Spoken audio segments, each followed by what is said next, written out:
Today's mug moment is from Matthew 26:51 through 54.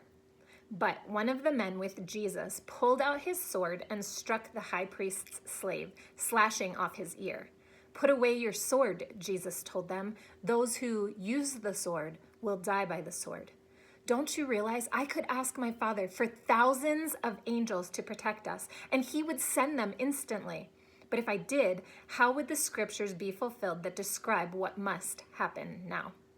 Peter went into full protector mode here, right?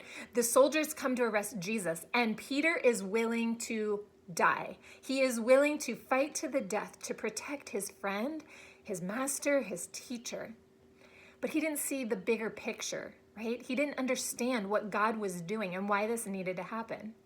Jesus was fully submitted to God. He knew God's will in this moment, and he was willing to do whatever it took. And he knew that even though God could rescue him, this was not the time for God to do that.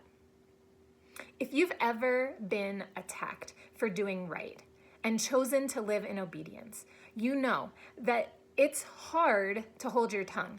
When someone is coming against you, our response is to defend ourselves, whether it be with our words or, like Peter, with the sword, with our actions and with violence. That's the response. We want to fight back.